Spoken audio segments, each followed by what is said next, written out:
కాళ్ళు బాగా లాగేస్తున్నాయి. కాసేపు నొక్కుతావా జెసి? ఏం డిల్లక్ చేస్తున్నావా? మొగ్గుని పట్టుకొని కాలవుతామంటున్నావు? ఊరికే ఏం కాదు.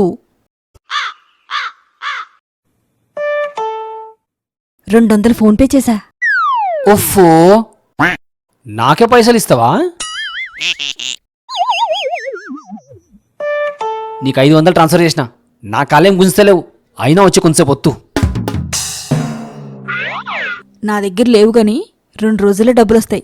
అప్పుడు నీకు 1000 రూపీస్ ఇస్తాను. ఇప్పుడన్నా కాళ్ళు నొక్కుతావా? నన్నే ఉంచుకాయిస్తున్నావా? నీ పైసలు ఏమని కావాలి? 2000 ట్రాన్స్ఫర్ చేసిన. రా, వచ్చి నువ్వే నా కాలొత్తు. ఇప్పుడు నా దగ్గర డబ్బు లేవు. 2 రోజుల్లో వస్తాయి. రాగానే 5000 ఇస్తాను.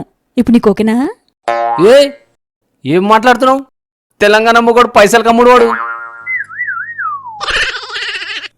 10,000 ట్రాన్స్ఫర్ చేసిన. వచ్చి నువ్వే నా కాళ్ళొత్తు. కాళ్ళేం లాగట్లేదన్నావు. పైసలు ఇచ్చిన కదా, కాళ్ళు గుంజకున్నా వచ్చి వత్తు. అయినా లాగని కాళ్ళు నొక్కే చీపలవాట్లు మా ఇంట వంట లేవు. అంటే ఇప్పుడు నువ్వు కాళ్ళు వస్తావా? సారీ, సున్నం దుకాణంకి వెళ్ళాలి.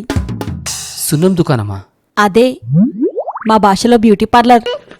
అంటే ఇది అవును సార్. ఆ సున్నం దుకాణం షాట్కి రివైంజే.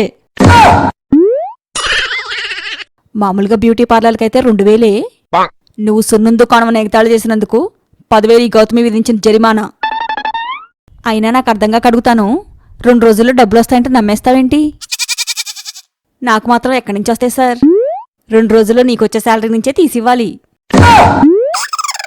రెచ్చిపోయి పిచ్చ పిచ్చగా డబ్బులు ఇచ్చుకునే ఈ భూమి మీద ఏకైక జీవి నువ్వేనేమో.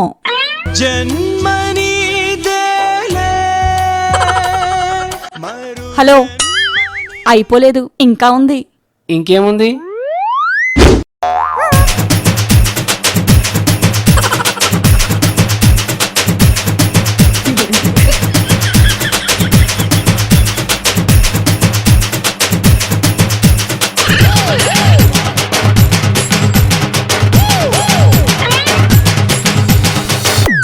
Oh my God.